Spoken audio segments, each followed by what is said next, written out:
Right. Hi అండి, welcome to KGH academy. ఇక్కడ మనకి ఈరోజు క్లాస్లో మనం ఏం మాట్లాడుతాము అంటే జనరల్గా ఎస్ఐ కానిస్టేబుల్ రెండు రాష్ట్రాల్లో పోలీస్ రిక్రూట్మెంట్ బోర్డు నిర్వహించేటటువంటి ఎస్ఐ కానిస్టేబుల్ ఎగ్జామ్స్ని మనం ఫిజిక్స్ ప్రకారంగా ఎలా ప్రిపేర్ అవ్వాలి అనే దాన్ని చూద్దాం మనం. రైట్, చాలామంది ఏంటంటే ఎలా ప్రిపేర్ కావాలి, ఏ ఏరియా ఎక్కువగా టచ్ చేస్తున్నాడు, తర్వాత ఏ బుక్స్ చదివితే బాగుంటుంది అనేటటువంటి సందేహాలు ఉన్నాయి. కాబట్టి ఈరోజు వాటిని నివృత్తి చేసుకునే ప్రయత్నం చేద్దాం. జనరల్గా మనకి police recruitment board, right, state level police recruitment board నిర్వహించేటటువంటి ఎగ్జామ్స్, రైట్, మనం ఎక్కువగా హాజరయ్యేటటువంటి ఎగ్జామ్స్ ఏంటంటే ఎస్ఐ కానిస్టేబుల్, అవునా కదా. ఈ ఎస్ఐ కానిస్టేబుల్లో కూడా స్టూడెంట్స్ ఎలా ఉంటారు అంటే అభ్యర్థులు ఎలా ఉంటారంటే రెండు కేటగిరీలో ఉంటారు. ఒక కేటగిరీ ఏంటంటే ఆల్రెడీ జాబ్, ఏదో ఒక జాబ్లో ఉండి, లేకపోతే గ్రూప్ 3నో లేకపోతే ఇలా ఉండి, లేదా కానిస్టేబుల్లో ఉండి ఎస్ఐకి మళ్ళీ అటెంప్ట్ చేద్దాం అనుకుంటారు. రైట్, అదొక కేటగిరీలో ఉంటారు. Next already last time attempt చేసి కొన్ని మార్కులు తక్కువ వచ్చి క్వాలిఫై కానివాళ్ళు కొంతమంది ఉన్నారు. ఈవెంట్స్లో మళ్ళీ క్వాలిఫై కానివాళ్ళు ఉన్నారు, నాలెడ్జ్ ఉన్నా కానీ. రైట్, అంటే వీళ్ళంతా కూడా ఓల్డ్ అన్నట్టు, రైట్, ఓల్డ్ ఎక్స్పీరియన్స్ అనుకుందాం కొద్దిసేపు. రైట్, అలా కాకుండా ఇప్పుడే ఫ్రెష్గా డిగ్రీ లేదా ఇంటర్ కంప్లీట్ అయిపోయి ఎస్ఐ కానిస్టేబుల్కి అటెండ్ అయ్యే వాళ్ళు ఉన్నారు, అవునా కదా. రైట్, వాళ్ళు ఏ విధంగా ప్రిపేర్ కావాలి, వీళ్ళు ఏ విధంగా ప్రిపేర్ కావాలి అనేటటువంటి అంశాన్ని చూద్దాం మనం. రైట్, ఆల్రెడీ కానిస్టేబుల్ పోస్ట్లో ఉండి ఎస్ఐ కావాలని ఉంటుంది కొంతమందికి. రైట్, ఎందుకంటే డిపార్ట్మెంట్స్లో ఆ వాల్యూ వేరే ఉంటుంది కాబట్టి వాళ్ళ అనుభవాల ద్వారా ఎస్ఐకి ట్రై చేసేవాళ్ళు ఉండొచ్చు, లేదా స్వతహాగా నాకు ఖచ్చితంగా నేను పోలీస్ కావాలి అనేటటువంటి ఆలోచనలో ఉండేవాళ్ళు ఉంటారు. అందుకే వీళ్ళంతా కూడా ఆల్రెడీ వేరు జాబుల్లో ఉండి మళ్ళీ ఈ డిపార్ట్మెంట్లో రావాలనుకుంటారు కొంతమంది ఆల్రెడీ ఫ్రెషర్స్ అటెంప్ట్ చేస్తూ ఉంటారు.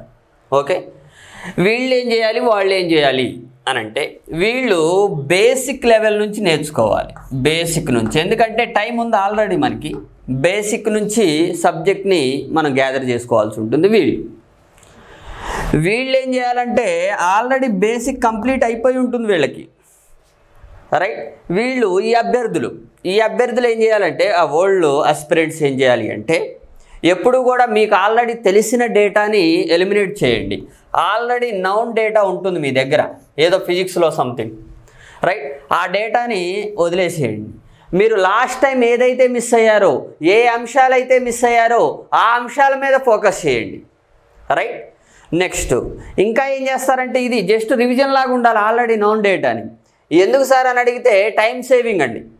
ఎందుకంటే ఆల్రెడీ ఓల్డ్ డేటా మళ్ళీ ఎన్నిసార్లు చదువుతారు అది, అవునా కదా. ఓల్డ్ డేటాని వదిలేయటం అంటే మీనింగ్ ఏంటంటే అది ఇప్పుడు చదవాల్సిన పని లేదు, ఆల్రెడీ బేసిక్ నాలెడ్జ్ ఉంటుంది. కాబట్టి లాస్ట్ టైం ప్రీవియస్ ఎగ్జామ్స్లో మీరు ఏదైతే అటెంప్ట్ చేయలేకపోయారో, ఏ ఏరియా అయితే మీకు టచ్ లేకుండా పోయిందో వాటి మీద ఫోకస్ చేయండి. అప్పుడు ఏమవుతుందంటే సబ్జెక్ట్ అంతా కూడా కంప్లీట్ కావడానికి అవకాశం ఉంటుంది. నేను ఇక్కడ ముఖ్యంగా దేంట్లో భాగంగా మాట్లాడుతానంటే physics, right, physics and chemistry, physical science అనుకుందాం మనం. రైట్, ఈ రెండింటిని కలిపి కాసేపు ఫిజికల్ సైన్స్ కింద తీసుకుంటాం మనం. ఇది మీరు చేయాల్సిన పని. ఓకే, మార్క్స్ వెయిటేజ్ చూసినట్లయితే మనకి ఎస్ఐలో అయితే మనకి ఫిజిక్స్ నుంచి 4 to 5 మార్క్స్ వస్తాయి. 4 to 5 ఫిజిక్స్ నుంచి. అదే కెమిస్ట్రీ కూడా యాడ్ చేసుకుంటే మనకి 6 to 7 మార్క్స్కి లేదా 8 మార్క్స్ వరకు కూడా ఉంటుంది. అది కూడా ఏ లెవెల్ సార్ అని అడిగితే ఎస్ఐ వాళ్ళకి డిగ్రీ లెవెల్ అడుగుతూ ఉన్నాడు ఎక్కువగా, డిగ్రీ లెవెల్. శాంపుల్ క్వశ్చన్ చూసినట్టయితే మనకి లాస్ట్ టైము, అవునా కదా, లాస్ట్ టైం అంటే ప్రీవియస్ జరిగినటువంటి ఎగ్జామ్స్లో ఒక నక్షత్రం అంతా భూమి వైపుగా వస్తుందంట, భూమి మీద నుంచి పరిశీలిస్తున్నారంట ఆ నక్షత్రాన్ని. రైట్, అది ఏ ఫలితాన్ని తెలియజేస్తుంది లేదా ఏ విస్థాపనాన్ని తెలియజేస్తుంది, నీలి విస్థాపనమా, ఎరుపు రంగు విస్థాపనమా, ఇలాంటి. ఇదంతా కూడా ఎక్కడుంది అంటే మనకి డాప్లర్ షిఫ్ట్ ఉంటుంది. అది డిగ్రీలో ఎక్కువగా డిస్కస్ చేస్తూ ఉంటాడు. ఇంటర్మీడియట్లో ఉన్నా కానీ మామూలుగానే డిస్కస్ చేస్తూ ఉంటాడు, అది వేరే. ఓకే, ఫోటో ఎలక్ట్రిక్ ఎఫెక్ట్ మీద అడిగాడు, కాంతి విద్యుత్ ఫలితం మీద అడిగాడు. కాంతి విద్యుత్ ఫలితం యాక్చువల్గా అది ఎక్కడ ఉంది సార్ అంటే డీటెయిల్గా డిగ్రీలో ఉంది, మామూలుగా ఇంటర్లో ఉంది. అది అకాడమిక్ సిలబస్నే ఫాలో అవుతాడు మోస్ట్లీ. అంతేగాని మీరు కమర్షియల్ బుక్స్ కన్నా అకాడమిక్ బుక్స్ మీదనే ఎక్కువగా ఫోకస్ చేయండి. It's my sincere suggestion. Commercial books కూడా ఎలా ఉంటుందంటే అన్నీ కవర్ అయితే పర్లేదు, అలా కాకుండా ఓల్డ్ డేటాను లేకపోతే 2-3 లైన్లు రాసి వదిలేసినటువంటి చాప్టర్స్ అయితే చదవమాకండి. ఓకే, ఇది వన్ వే. ఇది ఎస్ఏకి ఎన్ని మార్క్స్ వచ్చే అవకాశం ఉంటుంది వెయిటేజ్ అనేది. ఇక కానిస్టేబుల్, ఈ కానిస్టేబుల్ ఎగ్జామ్లో మనకి యాక్చువల్గా తెలంగాణ స్టేట్ నిర్వహించేది, తర్వాత ఏపీ నిర్వహించే వాటిల్లో మళ్ళీ డిఫరెన్స్ వచ్చింది. ఏపీ నిర్వహించే వాటిల్లో ఖచ్చితంగా మనకి ఏంటంటే దాదాపుగా ఫిజిక్స్ కెమిస్ట్రీ నుంచి 10 నుంచి 15 మార్కుల రేంజ్లో ఉంది, రైట్, ఏపీ నిర్వహించేది. అదే తెలంగాణ నిర్వహించేది అయితే 7 to 8 మార్క్స్ లోపలనే ఉంది. ఇది వెయిటేజ్, రైట్, ఇది రేంజ్ ఆఫ్ మార్క్స్ అంతే. ఓకేనా. ఇక ఏపీ నిర్వహించే వాటిల్లో మళ్ళీ కానిస్టేబుల్ ఎగ్జామ్స్లో ముఖ్యంగా దేని మీద ఎక్కువగా ఫోకస్ చేస్తున్నాడంటే ప్యూర్ సబ్జెక్ట్ నుంచి ప్రాబ్లమ్స్ అడుగుతున్నాడు. ప్రాబ్లమ్స్, ఈ ప్రాబ్లమ్స్ కూడా మనం డీల్ చేస్తూ ఉన్నాం కాబట్టి నో ప్రాబ్లం దాంట్లో కూడా, రైట్. లాస్ట్ టైం వరకు యాక్చువల్గా బిఫోర్ మనకి స్టేట్ సపరేషను ప్రాబ్లమ్స్ ఏమి అడగకపోయేవాడు, ఇది సైన్స్ పార్ట్ నుంచి. కానీ ఈసారి ఖచ్చితంగా మనకి 2016లో జరిగిన ఎగ్జామ్స్ కానివ్వండి, 2018లో నోటిఫికేషన్లో జరిగినటువంటి ఎగ్జామ్స్లో ఖచ్చితంగా ప్రాబ్లమ్స్ అడిగాడు, అవునా కదా. అదంతా కూడా మీ అందరికీ తెలుస్తుంది ప్రీవియస్ పేపర్స్ చూస్తే.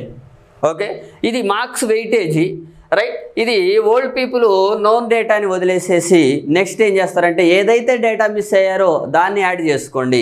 తర్వాత ప్రీవియస్ ఎగ్జామ్స్లో ఏ తప్పులు అయితే చేశారో మళ్ళీ ఆ తప్పులు చేయకుండా మళ్ళీ కరెక్ట్ చేసుకోండి సబ్జెక్ట్ ప్రిపరేషన్ విషయంలో.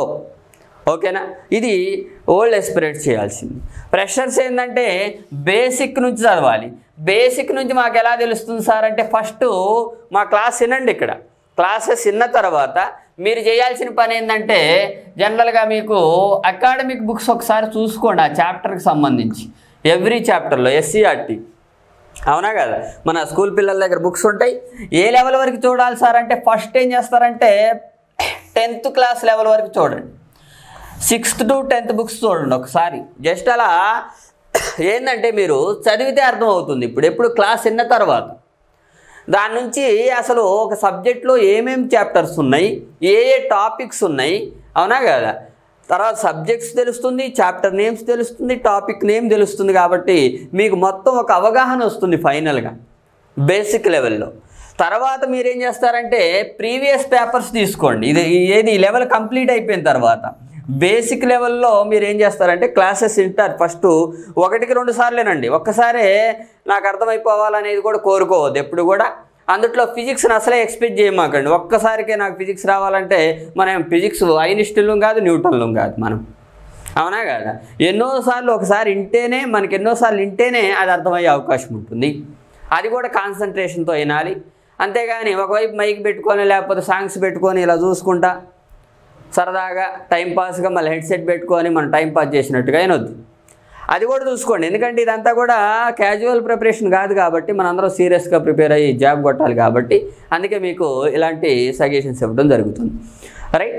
ఆ క్లాసులు విన్నాక ఎస్సీఆర్టీ బుక్స్ చూడండి, అప్పుడు మీకు ఒక అవగాహన వస్తుంది ప్రాక్టికల్గా, ఎందుకంటే అది రియల్గా ఉంటుంది కాబట్టి డేటా. నెక్స్ట్ ఏం చేస్తారంటే ప్రీవియస్ పేపర్స్ని రిఫర్ చేసుకోండి, రైట్. ఫ్రెషర్స్ చేయాల్సిన ఫస్ట్ పని ఏంటంటే ఫస్ట్ వీడియోస్ చూడాలి. ఆ వీడియోస్ చూసిన తర్వాత ఎస్సీఆర్టీ బుక్స్ని రెఫర్ చేయాలి.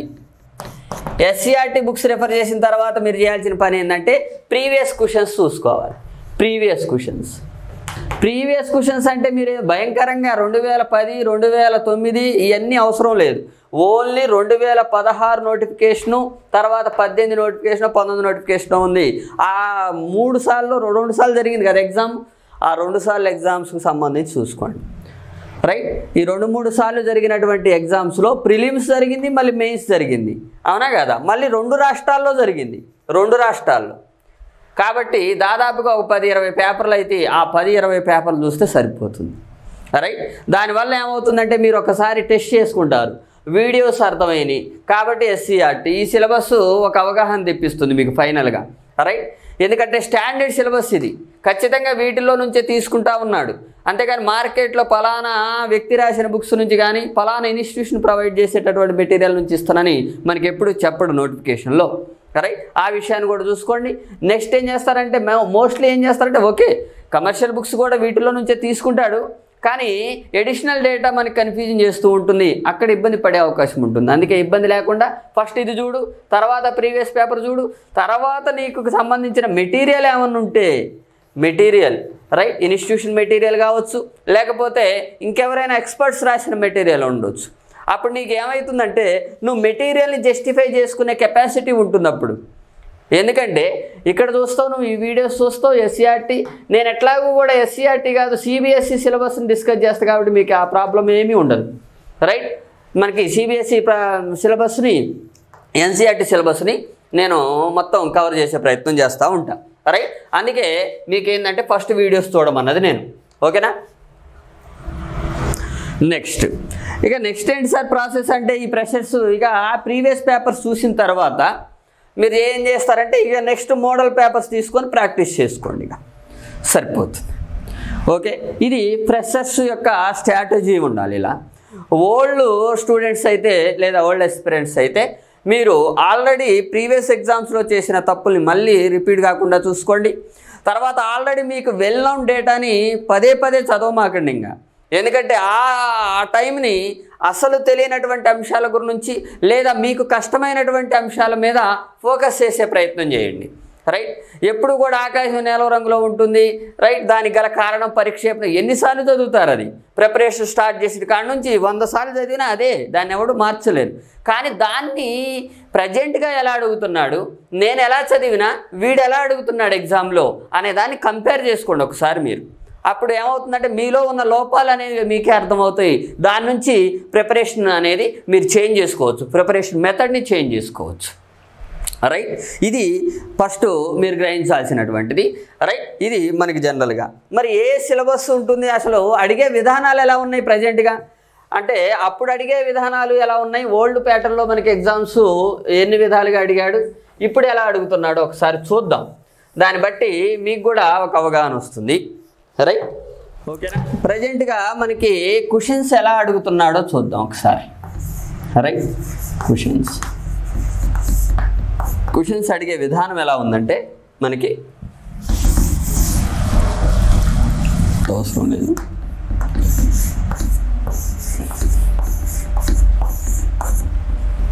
ఫైవ్ టైప్స్లో అడుగుతాడు. ఒకటి జతపరచమంటాడు, జతపరచుట. రెండో మెథడ్ ఏంటంటే సరైనవేవి సరికానివేవి, సరైనవి కానివి, ఇదొక మెథడ్. రెండోది ఏంటంటే వ్యాఖ్య మరియు వివరణ. రైట్, వ్యాఖ్య మరియు వివరణ ఇలా అడుగుతాడు. లేదు అంటే మనకి జనరల్గా ప్రాబ్లమ్స్ అడుగుతున్నాడు ఇప్పుడు, అవునా కదా, ప్రాబ్లమ్స్. నెక్స్ట్ ఏంది సార్ అని అడిగితే 4 ఆప్షన్స్ మెథడ్. ఇది 4 multiple choice. Right, 4 multiple choice ఎలా ఉంటుంది సార్ అని అడిగితే ఫర్ ఎగ్జాంపుల్ జతపరచడం అనేటటువంటి విధానంలో అడిగితే సైంటిఫిక్ నేమ్స్ లేదా సైంటిస్టుల పేర్లు ఇచ్చి వాళ్ళు ఇన్వెన్షన్స్ ఇవ్వచ్చు, లేదంటే ఏదైనా సైంటిఫిక్ ఇన్స్ట్రుమెంట్స్ ఇచ్చి వాటి యొక్క యూజెస్ ఇవ్వచ్చు, లేదా సైంటిఫిక్ ఇన్స్ట్రుమెంట్స్ ఇచ్చి వాళ్ళు కనుగొన్నది ఎవరు జతపరచవచ్చు, లేదంటే కొన్ని భౌతిక రాశులు ఇచ్చి వాటికి సంబంధించినటువంటి ఎలా ఉండొచ్చు ఇలా అడగొచ్చు. ఒకవేళ కెమిస్ట్రీలో అడిగితే కెమికల్ ఫార్ములాస్ ఇచ్చి వాటి యొక్క సాధారణ నేమ్ అడగొచ్చు, లేదా ఆమ్లాలు ఇచ్చి అవి దొరికేటటువంటి సోర్సెస్ వాటి మీద అడగొచ్చు, అవునా కదా. లేకపోతే పర్యావరణ కాలుష్యానికి సంబంధించి రైట్ వాటిలో అడుగుతూ ఉంటాడు. ఫర్ ఎగ్జాంపుల్ కొన్ని కాంపౌండ్స్ ఇచ్చి అవి దేనికి కారణమవుతున్నాయి, ఓజోన్ పొర నాశనానికే లేకపోతే పర్యావరణ కాలుష్యమా గాలి కాలుష్యమా అనే దాని మీద కూడా అడుగుతూ ఉంటాడు. పర్యావరణ కాలుష్యం అంటే ఓజోన్ పొర వేరు, మళ్ళీ మనకి గాలి కాలుష్యం అంటే ముఖ్యంగా ట్రోపోస్ఫియర్లోనే కాన్సన్ట్రేట్ చేస్తాం. యాక్చువల్గా గాలి కాలుష్యాలు 2 రకాలని మాట్లాడుతాం, అది డీటెయిల్డ్గా మాట్లాడుతాం, డోంట్ వరీ. ఓకేనా, ఇలా కూడా ఇవ్వచ్చు. లేకపోతే భోపాల్ దుర్ఘటనకు కారణమైనటువంటి వాయువు, తర్వాత ఓజోన్ పొర నాశనానికి గల కారణం, నెక్స్ట్ ఇలాంటి మ్యాచింగ్స్ కూడా ఇవ్వచ్చు వాడు. ఇలా అడగవచ్చు, అంటే పాజిబిలిటీ అది. సరైనవి సరికానివి అంటే ఏదైనా ఒక అంశం ఇచ్చి సరైనవేయో సరికానివేయో కూడా అడిగే అవకాశం ఉంటుంది. రైట్. ఇంద్రధనుసు ఏర్పడుట్లో ఈ క్రింది ఏ ధర్మం కారణం, లేకపోతే ఈ క్రింది ఏ వ్యాఖ్యలు సరైనవని అడగొచ్చు. లేదంటే రామను ఎఫెక్ట్కి సంబంధించి లేదా రామను పరిక్షేపణానికి సంబంధించి ఈ క్రింది ఏ వ్యాఖ్యలు సరైనవి. ఇది ముఖ్యంగా మనకి దేని మీద ఎక్కడ ఎక్కువగా అడుగుతాడంటే ఎస్ఐ ఎగ్జామ్స్లో ఎక్కువగా మనకి ఫోకస్ చేస్తాడు ఈ రెండు టైప్స్. ఓకే, ఈ టైప్ ఎక్కువగా కానిస్టేబుల్లో మనకి ఫోకస్ చేస్తారు. అందుకే మీరు ఏది రాస్తున్నారు అనే దానికన్నా మీరు డిపార్ట్మెంటల్ ఎగ్జామే ఫైనల్గా రాస్తున్నారు కాబట్టి ఈ అన్ని మెథడ్స్లో ప్రిపరేషన్ ఉండాలి. మీ ప్రిపరేషన్ మెథడ్ ఎలా ఉండాలంటే ఇలా 4 విధాలుగా ప్రిపేర్ అయ్యేటట్టుగా ఉండాలి ఏదన్నా ఒక అంశాన్ని నేర్చుకునేటప్పుడు. అంతేగాని డైరెక్ట్గా 4 ఆప్షన్స్ మెథడ్ ఎప్పుడు కూడా ప్రిపేర్ కామాకండి. అంటే ఇది బాగా మనకి నచ్చినటువంటి విధానం. యాక్చువల్గా ఇప్పుడు ఏం చేస్తున్నాడంటే ఇవి 90% క్వశ్చన్స్ ఇచ్చి ఇవి కేవలం 10% క్వశ్చన్స్ మాత్రమే ఇస్తున్నాడు టోటల్ పేపర్లో. రైట్. అందుకే మనకి అదే ఓల్డ్ మెథడ్ అయితే మొత్తం ఇవి కలిపి 10% ఇచ్చేవాడు, ఇవి 90% ఉండేవి క్వశ్చన్ పేపర్లో. ఇప్పుడు ఏంటంటే మొత్తం సిస్టమ్ చేంజ్ అయిపోయింది ఇంకా. రైట్. ఈ మెథడ్ మర్చిపోండి, ఇంకా ఓన్లీ ఈ మెథడ్ ఫాలో కాండి ప్రజెంట్గా. అప్పుడు ఏమవుతుందంటే మనకి ఒక అంశం మీద అవగాహన పెరుగుతుంది, ఎక్కువ పెరుగుతుంది. తర్వాత వాడు సింపుల్గా 4 ఆప్షన్స్ మెథడ్లో ఇచ్చినా కానీ ఈజీగా క్యాచ్ చేయొచ్చు. నెగిటివ్ మార్కింగ్ సిస్టంలో మనం ఇంకా జాగ్రత్తగా ఉండాలి. రైట్. నెగిటివ్ మార్కింగ్ సిస్టంలో ఏంటంటే ఎక్కువగా మనకి యాక్యురసీ అదేవిధంగా స్పీడ్ ఈ రెండు కూడా మన నుంచి ఎక్స్పెక్ట్ చేస్తూ ఉంటారు నెగిటివ్ మార్కింగ్ సిస్టమ్స్లో. అందుకే అభ్యర్థులు మన కాన్ఫిడెంట్ లెవెల్ ఎక్కువగా పెరగాలి అంటే ఈ ప్రిపరేషన్లో ఇలా ఉండాలి మీ ప్రిపరేషన్ మెథడ్ అనేది. అంటే ఒక అంశాన్ని నేర్చుకుంటే దీంట్లో ఏ రకంగా అడిగినా కానీ మనం చెప్పగలగాలి, అది నేను అనేది. ఓకేనా? అది ఎలా ఉంటుంది అనేదాన్ని మనం కోర్సులో చూస్తాం. మనం ఏదైనా ఒక అంశాన్ని మనం మాట్లాడుకునేటప్పుడు డిస్కస్ చేస్తూ ఉంటాం కాబట్టి నో ప్రాబ్లం. ఓకే, ఇది జనరల్గా.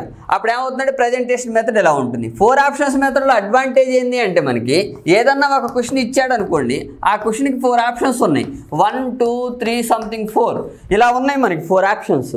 ఇలా 4 ఆప్షన్స్ ఉన్నప్పుడు మనకి ఏదో సంథింగ్ తెలుసు మనకి. ఇది ఒకవేళ ఈ క్వశ్చన్కి 1వది సరైందని తెలుసు, 2వది సరైందని తెలుసు, కానీ 3వది అసలు తెలియదు, నువ్వు ఎప్పుడు చూడలేదు. కానీ 4వ దాంట్లో ఏమి ఇస్తాడంటే పైవన్నీ అని ఇస్తాడు మనకి. పైవన్నీ. రైట్. పైవన్నీ అన్నాడు అనుకోండి, ఇక నీకు పక్కాగా ఇది చదివినట్టు గుర్తుంది, ఇది చదివినట్టు గుర్తుంది, ఈ రెండు కూడా దీనికి సంబంధించినయే, ఖచ్చితంగా ఆన్సర్ ఈ రెండు ఆన్సరే దీనికి అన్నప్పుడు మీకు ఒకవేళ ఈ 3లో ఏది తెలియకపోయినా కానీ ఖచ్చితంగా మనకు వాడు మనకి క్లూ ఇచ్చాడు పైవన్నీ అన్నాడు. అప్పుడు ఏం చేస్తావు, ఖచ్చితంగా ఇది దీనికి సరైంది తెలుసు కాబట్టి ఆటోమేటిక్ ఇది కూడా సరైందే కాబట్టి, ఎందుకంటే ఈ 4 నుంచి ఒకటే కదా మనం చూజ్ చేసుకోవాల్సింది. అప్పుడు ఏం చేస్తాం, పైవన్నీ అని పెట్టేస్తాం. రైటే అది. కానీ ఇప్పుడు ఏం చేశాడంటే ఈ లాజికల్ థింకింగ్ని మనకి ఇంకా పెంపొందించడం కోసం ఇది తీసేసి, రైట్, ఇప్పుడు క్వశ్చన్ ఇచ్చి 1 2 3 అనేటటువంటి ఆప్షన్స్ ఇచ్చి 1 2 సరైనవి, 2 3 సరైనవి, రైట్, 1 3 సరైనవి, 1 2 3 అన్నీ సరైనవి ఇట్లా ఇస్తున్నాడు. ఇది ఏ, ఇది బి, ఇది సి, ఇది డి. ఇలా ఉందండి పరిస్థితి. అప్పుడు ఏం చేస్తారు మరి మీరు, ఖచ్చితంగా 3వది కూడా తెలిస్తే మాత్రమే మీరు ఈ క్వశ్చన్ అటెంప్ట్ చేయగలుగుతారు. 3వది తెలియకపోతే మీకు తెలిసినటువంటి ఆన్సర్ ఇదే అయితే, ఒకవేళ 3వది కూడా సరైనది అయితే అప్పుడు పరిస్థితి ఏంటి. అందుకే ఎప్పుడైనా కానీ ప్రిపరేషన్ మెథడ్ ఎలా ఉండాలంటే ఇదిగోండి ఈ 4 మెథడ్స్లోనే ప్రిపేర్ కాండి. ఒక అంశాన్ని ఇన్ని రకాలుగా ఆలోచించండి. ఒకవేళ ఏదైనా ఒక వక్రీభవనం ఉందనుకోండి, వక్రీభవనం మీద అడిగితే జతపరచంలో అడిగితే ఎలా అడుగుతాడు, సరైనవి కానివి అంటే ఎలా అడుగుతాడు, రైట్, వ్యాఖ్యా వివరణలో అడిగితే ఎలా అడుగుతాడు, ఒకవేళ దాంట్లో నుంచి అదే ఏరియాలో నుంచి ప్రాబ్లమ్స్ వస్తే ఏ ఫార్ములా మీద రావచ్చు, ఎలా అడగవచ్చు దాన్ని, అన్నీ కూడా మీరు ఎలా ఆలోచించాల్సి వస్తుంది. అలా ఆలోచించిన వ్యక్తికి మాత్రమే క్వశ్చన్ పేపర్ మీద కమాండ్ పెరుగుతుంది, తర్వాత క్లియర్ చేయడానికి అవకాశం ఉంటుంది. బౌండ్ కావద్దు, మీ మైండ్ ఎప్పుడు కూడా బౌండ్ కావద్దు. ప్రిపరేషన్ మెథడ్లో ఇంత లెవెల్ అడుగుతాడా లేకపోతే వామ్మో ఇది మనకు వస్తుందా అనేటటువంటి అంశాలని ఫస్ట్ పక్కన పెట్టండి. రైట్, ఈ లెవెల్ అడుగుతున్నాడా అడగడా అనేది ప్రీవియస్ పేపరే నీకు చెప్తుంది ఆటోమేటిక్గా, అవునా కాదా? రైట్. అందుకే ఆ విషయాన్ని కూడా మీరు పరిగణలో తీసుకోవాలి. అడుగుతాడా లేదా అనేది ఫ్యాకల్టీని కూడా నువ్వు నమ్మాల్సిన పని లేదు. నువ్వు నమ్మాల్సింది ప్రీవియస్ పేపర్స్ తీసుకొని నీకే తెలిసిపోతుంది ఆటోమేటిక్గా, అవునా కదా? రైట్. అదే నీకు డిసైడింగ్ ఫ్యాక్టర్ కాబట్టి నో ప్రాబ్లం. ఓకే, ఇలా ఉండాలి. అందుకే ప్రిపరేషన్ మెథడ్ ఎలా ఉందనుకోండి, ఇక వాడు ఎట్లా ఇచ్చినా మనం చేయగలుగుతాం. ఇది మనకి క్వశ్చన్స్ అడిగే విధానం ఇలా ఉంది ప్రజెంట్ డేస్లో. మనకేది ఫారెస్ట్ ఆఫీసర్స్ కానివ్వండి, ఫారెస్ట్ బీట్ ఆఫీసర్లు కానివ్వండి, సెక్షన్ ఆఫీసర్స్ కానివ్వండి, ఇవన్నీ ఎగ్జామ్స్ మీరు రాసే ఉంటారు, అవునా కదా? అంటే ఓల్డ్ ఎక్స్పీరియన్స్ గురించి మాట్లాడుతున్నా, రైట్? ఫ్రెషర్స్ కూడా ఏంటంటే ఫస్ట్ అవన్నీ అయిపోయిన తర్వాత, అంటే మీరు ఏదైనా కానీ బేసిక్స్ వీడియోస్ వింటున్నప్పుడు కానివ్వండి, లేకపోతే మీరు స్కూల్ బుక్స్ చదువుతున్నప్పుడు కానివ్వండి, అకాడమిక్ బుక్స్ చదువుతున్నప్పుడు కానివ్వండి, ఖచ్చితంగా మీరు ఏం చేస్తారు అంటే ఇలా ఆలోచించండి. ఇన్ని రకాలుగా మనం అటెంప్ట్ చేయగలుగుతున్నామా లేదా, అది 1-2 సార్లు రాదు.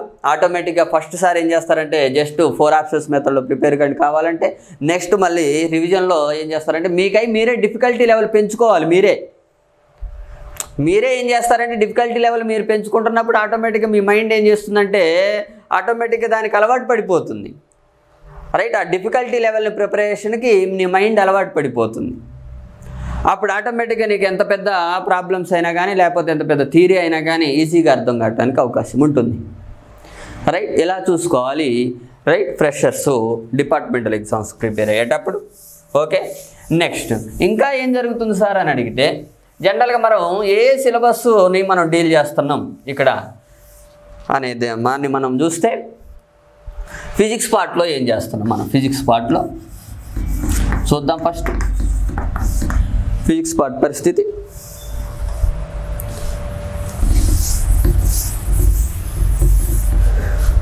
చూడండి, ఇక్కడ ఫిజిక్స్ పార్ట్లో ఫస్ట్ ఏం చేస్తామంటే మనం తరంగాలు అనేటటువంటి చాప్టర్ని మాట్లాడతాం. తరంగాలు, వేవ్స్ అంటాం, వేవ్స్, రైట్? ఈ వేవ్స్ అనేది ఏంటంటే బేసిక్ థియరీ అనమాట. బేసికల్గా మనకి ఫిజిక్స్లో మనకి మొత్తం కూడా దీని మీదనే డిపెండ్ అయి ఉంటుంది మనకి. అందుకే ఈ తరంగాలు అనే చాప్టర్ని ఫస్ట్ మాట్లాడటం జరుగుతుంది. దీంట్లో పౌనపుణ్యం, ఆవర్తన కాలం, చిన్న చిన్న పదాలన్నిటికీ మీనింగ్ తెలుస్తుంది. దాంట్లో నుంచి ఏమైనా ప్రాబ్లమ్స్ అడిగితే ఎలా అడుగుతున్నాడు అనే దాన్ని కూడా చూస్తూ ఆల్రెడీ అడిగాడు మనకి ప్రీవియస్ ఎగ్జామ్స్లో, కాబట్టి నో ప్రాబ్లం. ఓకే, దానికి సంబంధించి అంతా కూడా ఇక్కడ థియరీ ప్లస్ ప్రాబ్లమ్స్ని డిస్కస్ చేయడం జరుగుతుంది ఈ తరంగాలలో, రైట్? నెక్స్ట్ ఈ చాప్టర్ మీకు అర్థమైతే నెక్స్ట్ మీరు చూసుకోవాల్సింది ఏంటి అంటే కాంతి, రైట్? ఇవన్నీ కూడా కాంతి తరంగం, ధ్వని తరంగం, అవునా కదా? అందుకే తరంగం అని అంటారు. ఎంత ఎనర్జీకి సంబంధించినటువంటి రిలేషన్ అంతా కూడా ఒక చోట ఉంటుంది. లైట్, ఈ లైట్లో మనకి కాంతి ధర్మాలు, కాంతి సిద్ధాంతాలు, తర్వాత మనకి దర్పణాలు, కటకాల మీద ప్రాబ్లమ్స్ని అన్నిటినీ కూడా డిస్కస్ చేయడం జరుగుతుంది అనమాట మీకు.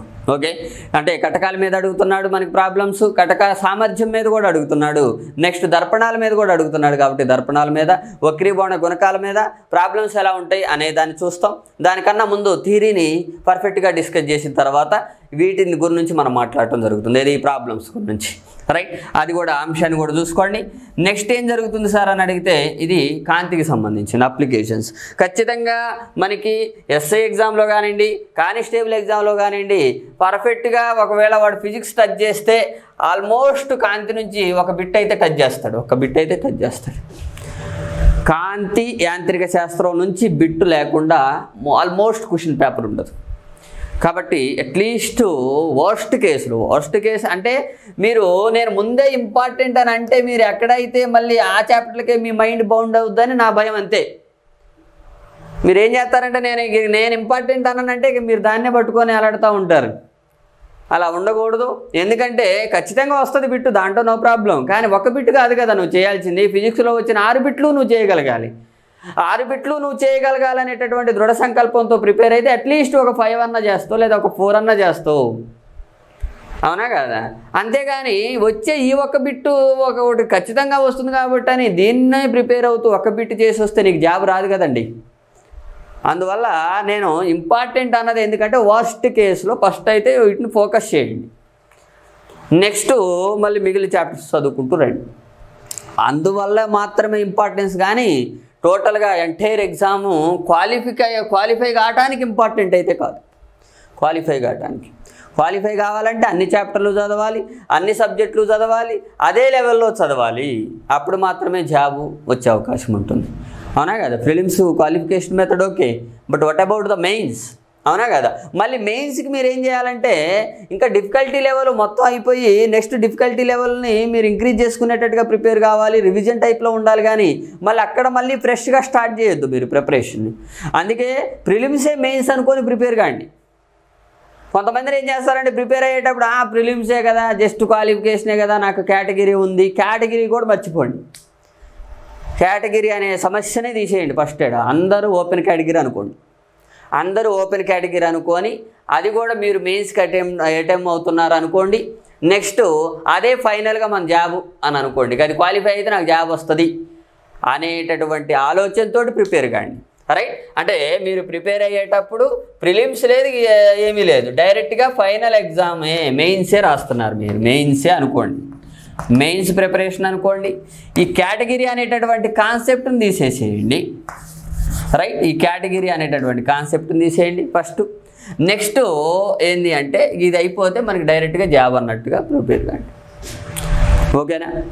అప్పుడు ఏమవుతుందంటే మీకు మెయిన్స్కి బర్డెన్ తగ్గుతుంది, మళ్ళీ ఈవెంట్స్కి వాటికి మీకు టైం దొరుకుతుంది, ప్లస్ అదేవిధంగా కాన్ఫిడెంట్ లెవెల్లో మీకు ఇంక్రీజ్ అవుతుంది. అప్పుడు ఆ కాన్ఫిడెంట్ లెవెలే మీకు తెలియనటువంటి అంశాలను నేర్చుకోవడానికి దోహదపడుతుంది. దానివల్ల మీకు ఎగ్జామ్లో మనకి ఎక్కువ మార్కులు వచ్చి జాబ్ వచ్చే అవకాశం ఉంటుంది. అందుకే ఆ విషయాన్ని కూడా మీరు అభ్యర్థులు చూసుకోవాల్సి ఉంటుంది. అంతేగాని ప్రిలిమ్స్ మెయిన్స్ ఇవన్నీ మర్చిపోండి, ఒక్కటే ఎగ్జామ్ అనుకోండి ఎప్పుడైనా. కానీ ఎన్టీపీసీ ఎగ్జామ్ కూడా ప్రిలిమ్స్ CBT 1 CBT 2 ఉంది. గ్రూప్ డీలో only one stage exam, single stage exam. Okay, but what about NTPC group D exam? Okay, single stage. మరి NTPC 2 స్టేజ్ ఎగ్జామ్స్, మళ్ళీ నెగిటివ్ మార్కింగ్ సిస్టమ్. అందుకే మీరు ఏం చేస్తారు, డిఫికల్టీ లెవెల్ చేంజ్ అవుతుంది అంతే తప్ప మ్యాటర్ ఏమి చేంజ్, కంటెంట్ ఏమి చేంజ్ కాదు. ప్రిలిమ్స్ అయినా మెయిన్స్ అయినా సేమ్ సిలబస్. అందుకే మీరు ఏం చేస్తారంటే డైరెక్ట్గా నేను ఓన్లీ సింగిల్ ఎగ్జామ్ రాస్తే నాకు జాబ్ వస్తుంది, ఇదే మెయిన్స్, ఇదే డిసైడింగ్ ఫ్యాక్టర్ అన్న కోణంలో చదవండి. ఎప్పుడు కూడా విభజించుకోమాకండి. ప్రిలిమ్స్ లెవెల్ తక్కువ, తర్వాత కేటగిరీలో క్వాలిఫై అవుతాం, ఈ ఆప్షన్స్ని పెట్టుకోవద్దు మీరు ముందే. మీ దగ్గర టైం ఉంది. రైట్? మీ దగ్గర టైం ఉంది, తర్వాత కంటెంట్ ఉంది, ప్రిపేర్ కాండి ఫస్ట్. ఎవరైనా ఏదైనా కానీ ఫైనల్గా అభ్యర్థిదే కీలక పాత్ర ఎగ్జామినేషన్లో. ఇన్స్టిట్యూటు, ఫ్యాకల్టీ వీళ్ళందరూ కూడా మీకు ఏంటంటే జస్ట్ ఉత్ప్రేరకాలుగా పనిచేస్తూ ఉంటారు. మీకు ఏదో మోటివేషన్ లాగా పనిచేస్తూ ఉంటుంది. రైట్? అది మాత్రమే మీకు ఇవ్వగలుగుతాం. ఓకేనా? కానీ నడవకపోవటం అనేది నీ చేతుల్లో ఉంటుంది కాబట్టి జాగ్రత్తగా చూసుకోండి. ఓకే? ఎందుకంటే మీరు ప్రిపరేషన్ చేసేటప్పుడు మీ ఫ్యామిలీస్ని దృష్టిలో పెట్టుకోండి, మీ యొక్క గ్రోత్ని దృష్టిలో పెట్టుకోండి, మీ యొక్క గౌరవం ఎలా ఉంటుందో రేపు దాన్ని దృష్టిలో పెట్టుకోండి. రైట్? తర్వాత దానికి సంబంధించి మీరు వర్క్ చేస్తున్నారు రోజుకి అనే దాన్ని బట్టి మీరు ప్రిపరేషన్లో ఉండాలి. మరి సరైన ఇన్పుట్ తీసుకుంటున్నారా? సరైన ఇన్పుట్ ఇవ్వడానికి ఉన్నాం మేము. తర్వాత ఆ ఇన్పుట్ను ఉపయోగించుకొని బెస్ట్ అవుట్పుట్ ఇవ్వాల్సిన బాధ్యత మీ మీదనే ఉంటుంది. అది మీ పేరెంట్స్కి కావచ్చు, మీకు కావచ్చు. రైట్? వాళ్ళే ఫస్ట్ కాబట్టి వాళ్ళకి ఇవ్వడానికి ట్రై చేయండి ఫస్ట్. రైట్? ఇది జనరల్గా. ఓకేనా? ఇక నెక్స్ట్ ఏం జరుగుతుంది సార్ మరి? అందుకే మీకు ఇంపార్టెంట్ అనే పదం వాడాలంటే నా భయం అదనమాట. రైట్? అందుకే ఇంపార్టెంట్ అనే పదాన్ని మ్యాక్సిమం వాడను. రైట్? వాడింది ఎందుకు అనే దాన్ని కూడా ఇప్పుడు మీకు ఎక్స్ప్లెయిన్ చేసిన. ఎందుకు వాడుతున్నా అంటే వర్స్ట్ కేసు అనే దాని సందర్భంలో మీరు తీసుకుంటారని అంతే. ఓకే? ఇక నెక్స్ట్ ఖచ్చితంగా టచ్ చేసేటటువంటి ఏరియా యాంత్రిక శాస్త్రం అని చెప్పా కదా మీకు. యాంత్రిక శాస్త్రం, మెకానిక్స్ అన్నమాట. రైట్? మెకానిక్స్ అంటాం దీన్ని. ఈ యాంత్రిక శాస్త్రంలో ఎలా ఉంటుంది సార్ అంటే ఎప్పుడు మీ అందరికీ న్యూటన్ గమన నియమాలు తెలుసు, అవునా కదా? న్యూటన్ గమన నియమాల మీద ఇప్పుడు క్లారిటీగా అడుగుతున్నాడు. మళ్ళీ అడగటం అంటే ఏదో మామూలు సింపుల్గా అడగటంలా మనకి, అవునా కదా? లాంగ్ జంప్ చేయ వ్యక్తి కొంత దూరం వెనక్కి తీసుకుంటాడు ఎందుకంటే దూకే ముందు. ఇలాంటి చిన్న క్వశ్చన్లు కాదు ఆయన అడిగేది. ఓకే? దాంట్లో కంటెంట్లో భాగంగా అడుగుతూ ఉన్నాడు కాబట్టి ఆ విషయాన్ని కూడా చూసుకుంటాడు. అంటే న్యూటన్ గమన నియమాలను టచ్ చేస్తాం. బేసిక్ మెకానిక్స్లో ఉండేటటువంటి అన్ని పదాలకి మీనింగ్ నేర్చుకుంటాం. ప్రచోదనం అంటే ఏంటి, పని అంటే ఏంటి, సామర్థ్యం అంటే ఏంటి, తర్వాత దానికి సంబంధించినటువంటి అప్లికేషన్స్ ఎలా ఉంటాయి, ప్రాబ్లమ్స్ ఎలా ఉంటాయి. ఓకే? నెక్స్ట్ త్వరణం అంటే ఏంటి, సమత్వరణం అంటే ఏంటి, అసమత్వరణం అంటే ఏంటి, రుణత్వరణం అంటే ఏంటి, ధనత్వరణం అంటే ఏంటి, వేగం అంటే ఏంటి, వడి అంటే ఏంటి, దూరం అంటే ఏంటి, స్థానభ్రంశం అంటే ఏంటి, వీటి మీద ప్రాబ్లమ్స్ ఎలా అడుగుతాడు. అవునా కదా? చలనం అంటే ఏంటి, చలనాలు ఎన్ని రకాలుగా ఉన్నాయి, సమచలనం అంటే ఏంటి, అసమచలనం అంటే ఏంటి, సమోత్తాకార చలనం అంటే ఏంటి, రైట్, ఇవన్నీ కూడా ఇక్కడ మాట్లాడుతూ ఉంటాం డీటెయిల్గా. గురుత్వ త్వరణం అంటే ఏంటి, మామూలు త్వరణానికి గురుత్వ త్వరణానికి ఉన్న తేడా ఏంటి, అవునా కదా? రైట్. నెక్స్ట్ ఇంకేం చేస్తాం మనం దీంట్లో, ఉపగ్రహాలు, కక్షా వేగాలు, పలాయన వేగాలు, వాటికి సంబంధించిన సమీకరణాలు, ప్రాబ్లమ్స్ ఎలా ఉంటాయి, న్యూటన్ విశ్వగురుత్వాకర్షణ నియమం ఏం చెప్తుంది మనకి, రైట్. తర్వాత ఈ చంద్రుడు భూమి పరిస్థితి ఏంది, ఏడు నుంచి చంద్రుడి మీదకి వస్తుంది వేసకపోతే దాంట్లో ఏ అంశాల్లో మార్పు వస్తుంది, చంద్రుడి నుంచి వస్తువులు ఎక్కడ తీసుకొస్తే ఏ అంశాల్లో మార్పు వస్తుంది, ప్రాబ్లమెటిక్గా అడిగితే ఎలా అడుగుతాడు, అవన్నీ కూడా ఇక్కడ డిస్కస్ చేస్తూ ఉంటాం. ఓకేనా? ఇది మీరు ఇక్కడ ఫాలో కావాల్సినటువంటి ఈ అంశాలన్నీ కూడా ఏంటంటే ఎస్సీఆర్టీ బుక్స్లో ఉంటాయి, సిబిఎస్ఈ బుక్స్లో ఉంటాయి. అవన్నీ కూడా మళ్ళీ తెలుగులో ట్రాన్స్లేట్ చేసి ఒక దగ్గరికి తీసుకొస్తాను మీకు, రైట్. కాబట్టి నో ప్రాబ్లం. అందుకే మీరు ఏం చేస్తారంటే ఎప్పుడు కూడా వీడియోస్, తర్వాత మన ఇన్స్టిట్యూట్ ప్రొవైడ్ చేసే material, next first videos, next academic syllabus, next ఏం చేస్తారంటే అప్పుడు మెటీరియల్, నెక్స్ట్ ప్రీవియస్ పేపర్స్ తీసుకొని ప్రిపేర్ కావాలి. ఇది జనరల్గా మీరు చేయాల్సింది. ఇక నెక్స్ట్ చాప్టర్లో ఏంటి సార్ అని అడిగితే ఉష్ణం, దీని మీద కూడా ప్రాబ్లమ్స్ అడుగుతూ ఉన్నాడు. లాస్ట్ టైం 2 times అడిగాడు మనకి, అవునా కదా? ఏపీ కానిస్టేబుల్ ఎగ్జామ్స్ ఒకసారి చూస్తే కానిస్టేబుల్ లెవెల్లో ప్రాబ్లమ్స్, ఎస్ఐ లెవెల్లో ప్రాబ్లమ్స్ కన్నా థియరీ ఎక్కువగా ఇంపార్టెంట్. ఎస్ఐ లెవెల్లో మోస్ట్లీ ఇంపార్టెంట్ దేనికి ఇస్తారు అంటే థియరీ పార్ట్కి ఇవ్వండి. ఓన్లీ నేను ఎస్ఐ మాత్రమే ప్రిపేర్ అవుతున్నా అన్నప్పుడు, రైట్, థియరీ కూడా ఏ లెవెల్లో ఇస్తారంటే డిగ్రీ లెవెల్లో ఇవ్వండి. కంప్రమైజ్ కావద్దు, మీరు డిగ్రీ లెవెల్లో ప్రిపేర్ కావాల్సిందే, తప్పదు. ఎందుకంటే సోషల్ వాళ్ళు, సైన్స్లో అంత ఇస్తారా అంటే ఇస్తాడు, సోషల్లో ఇవ్వటల్లా.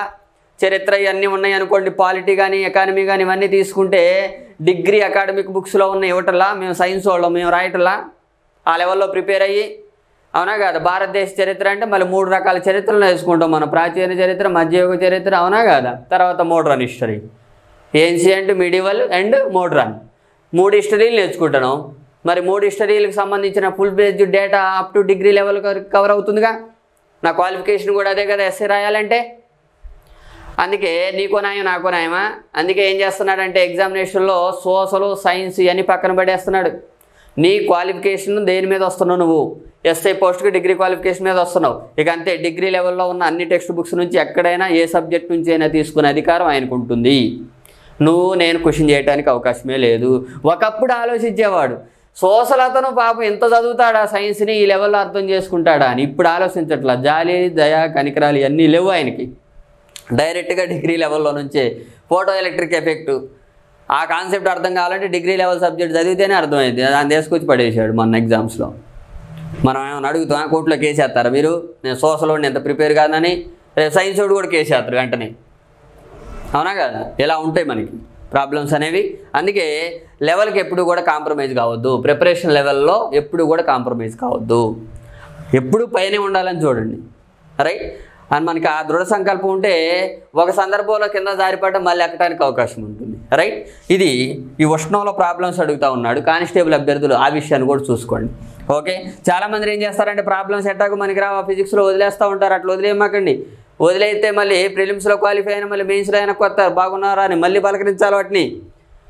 నువ్వు వాటిని వదిలిపెడతావు కానీ అవి నిన్ను వదిలిపెట్టవు, జీవితాంతం మన ఎమ్మటే ఉంటాయి, రైట్. ఎందుకంటే అవి ప్రిపేర్ అయితేనే కదా మళ్ళీ మనకి జాబ్ వచ్చేది. జాబ్ వద్దనుకుంటే అవి మీ జోలికి రావు, ఆ ప్రాబ్లమ్స్ కూడా మీ జోలికి రావు, ఓకే. ఇది జనరల్గా చూసుకోవాల్సింది, రైట్. హీట్ అనే దాని మీద మనకి థర్మామీటర్సు వీటన్నిటి మీద అడుగుతూ ఉంటాడు. విశిష్టోష్ణం మీద ప్రాబ్లమ్స్, గుప్తోష్ణం మీద ప్రాబ్లమ్స్ అడుగుతూ ఉంటాడు. విశిష్టోష్ణంలో కూడా మళ్ళీ ద్రవాల మీద ఎక్కువగా అడుగుతూ ఉంటారు. 2 ద్రవాలని వేరు టెంపరేచర్ వద్ద ఉన్న ద్రవాలని కలిపితే పరిస్థితి ఏంది, లేకపోతే 25 degrees Celsius వద్ద 1 kg ఇనపగోళం ఉందంట, 35 degrees Celsius వద్ద 2 kg ఇనపగోళం ఉందంట. ఆ రెండింటిని తీసుకొచ్చి ఇట్లా అతికిచ్చారంట, దగ్గరగా అనుకునేటట్టుగా కాంటాక్ట్లో ఉంచితే ఫైనల్గా 2 ఏ టెంపరేచర్కి రీచ్ అవుతాయి, ఇలాంటి అడుగుతాడు. లేకపోతే వేడి నీళ్ళలో సన్నీళ్ళు కలిపి ఆ ఫలిత ఉష్ణోగ్రత ఎంత అని అడుగుతాడు, అవునా కదా?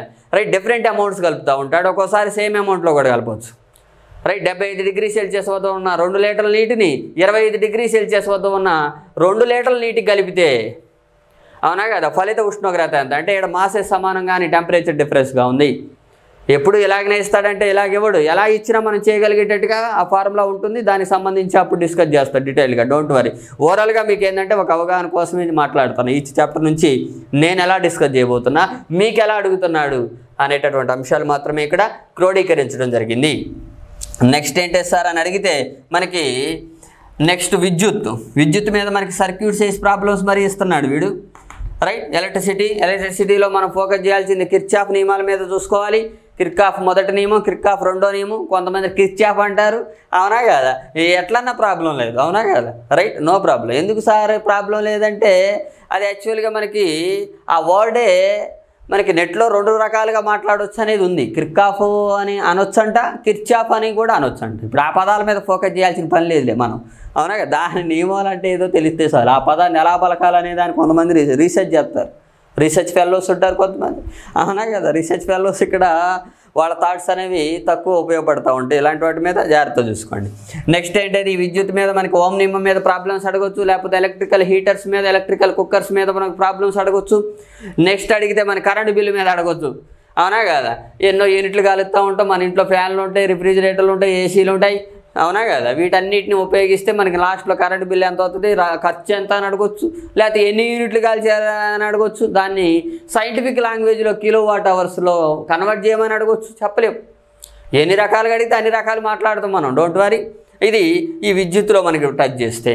తర్వాత నిరోధం, శ్రేణి సమాంతర సంధానాలు. శ్రేణి సంధానంలో ప్రాబ్లమ్స్ అడుగుతాడు, సమాంతర సంధానంలో ప్రాబ్లమ్స్ అడుగుతాడు.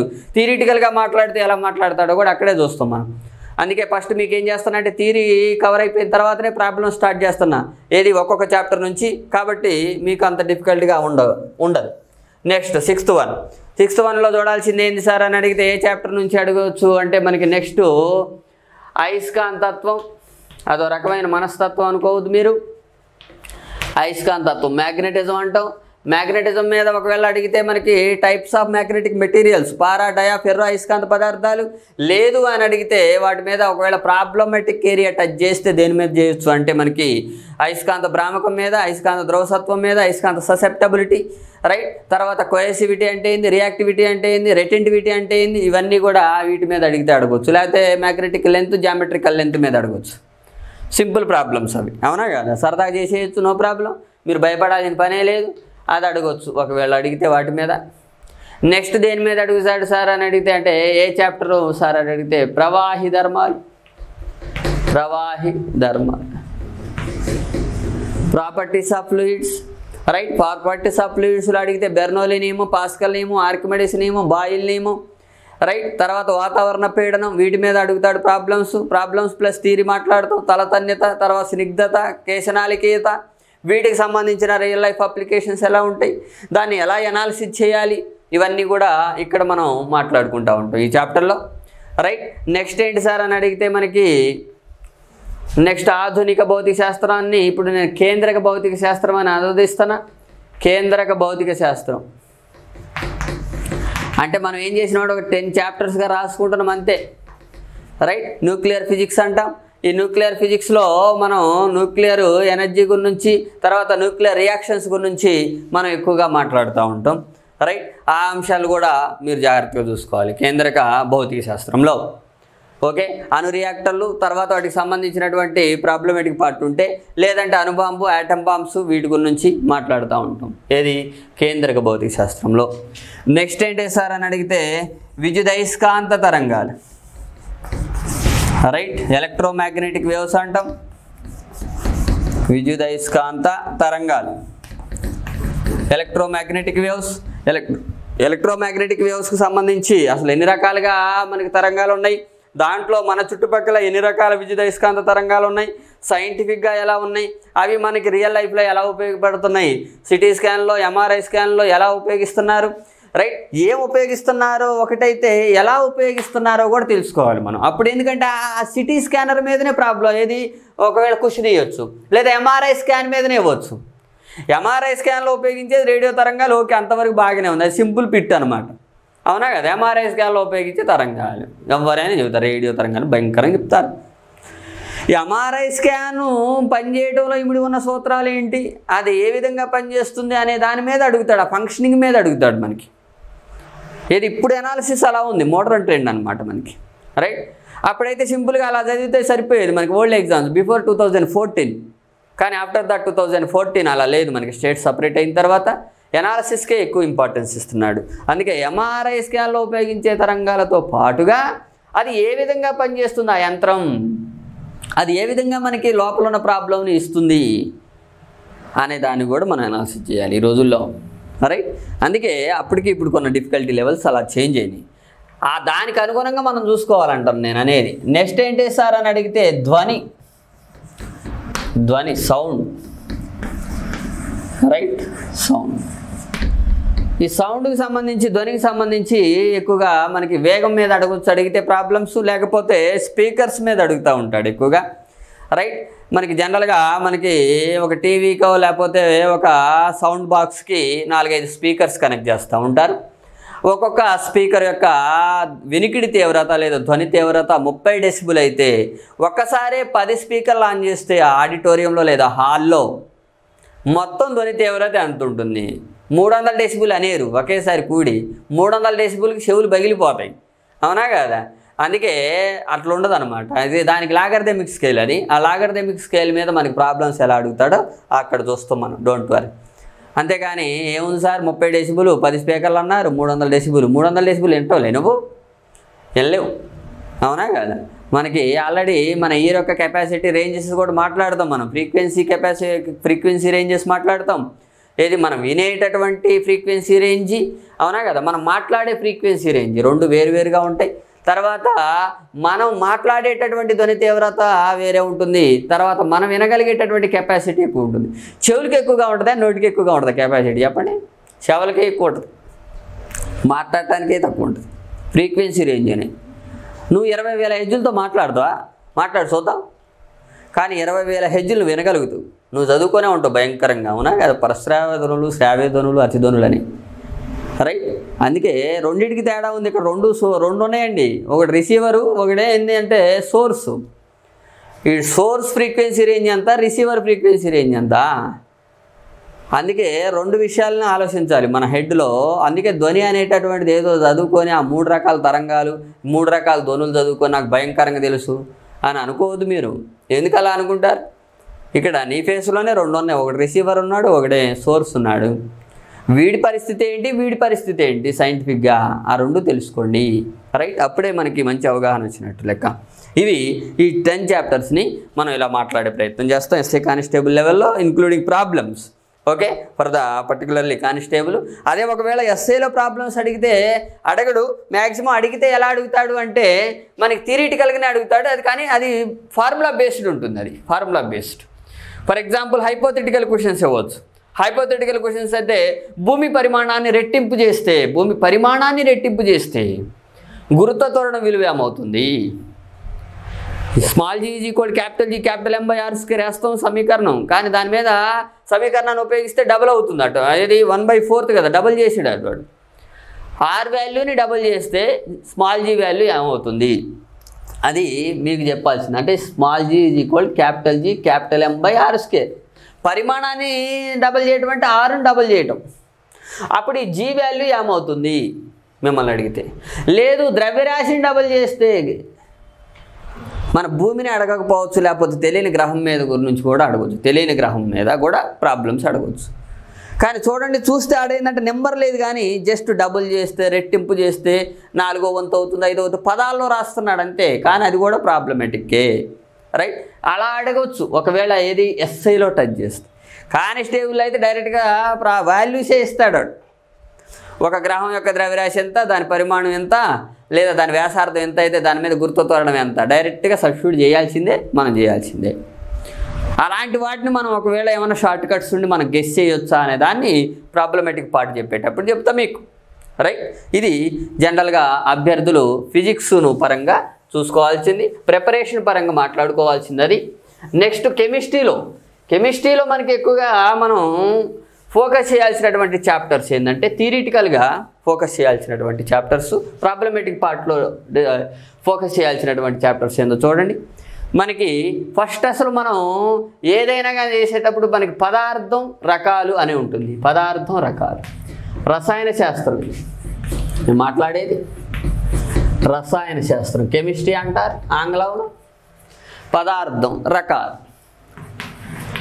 రైట్. దీని గురించి చూసుకోండి. పదార్థం ఎన్ని రకాలుగా ఉంటుంది, తర్వాత అసలు మ్యాటర్ అంటే ఏంటి అనే దాన్ని ఇక్కడ చూసి పదార్థంలో రకాలు, ఆ పదార్థంలో రకాల్లో కూడా మళ్ళీ రసాయనిక చర్యలు కూడా దీంట్లోనే ఇన్వాల్వ్ చేస్తాను నేను, రైట్. అంటే మిశ్రమాలు అంటే ఏంది, మూలకం అంటే ఏంది, పరమాణు అంటే ఏంది, అణువు అంటే ఏంది, సమ్మేళనం అంటే ఏంది, అవునా కదా. ఈ పదాలన్నీ దగ్గరగా ఉన్నాయి కానీ మీనింగ్స్ చాలా డిఫరెంట్గా ఉంటాయి. సమ్మేళనం వేరు, అణువు వేరు, అవునా కదా. తర్వాత మూలకం, పరమాణు ఏ సందర్భంలో ఉపయోగిస్తాం వీటిని అనేదాన్ని ఇక్కడ మనం మాట్లాడుకుంటాం. తర్వాత మిశ్రమాలు, రైట్. మిశ్రమాల్లో కూడా మళ్ళీ సజాతీయ మిశ్రమాలు, విజాతీయ మిశ్రమాలు, రైట్. తర్వాత మళ్ళీ సజాతీయ మిశ్రమాలకు ఉదాహరణలు ఏంటి, విజాతీయ మిశ్రమాలకి సజాతీయ మిశ్రమాలు అంటే సమరీతి మిశ్రమాలు అంటారు, యూనిఫామ్ మిక్సర్స్, రైట్. మళ్ళీ తర్వాత మనకి దాంట్లో కూడా రకాలు ఉంటాయి. మళ్ళీ విజాతీయ మిశ్రమాల్లో కూడా మళ్ళీ ఏది మనకి రకాలు ఉంటాయి, ఆ రకాల గురించి కూడా మాట్లాడతాయి. ఏది సస్పెన్షన్స్ అని, కొల్లాయిడ్స్ అని, తర్వాత సొల్యూషన్స్ అని. సొల్యూషన్స్ ఏంటంటే uniform mixers example. Homogeneous, heterogeneous అంటాం, సమరీతి లేదా సమరీతి, రైట్. ఇలాంటి అన్నీ కూడా ఇక్కడే మనం మాట్లాడే ప్రయత్నం చేస్తూ ఉంటాం. దానికి సంబంధించిన ఎగ్జాంపుల్స్ కూడా మనం మాట్లాడటం జరుగుతుంది. ఆక్సీకరణ, క్షయకరణ చర్యలు కూడా దీంట్లోనే మాట్లాడతాం.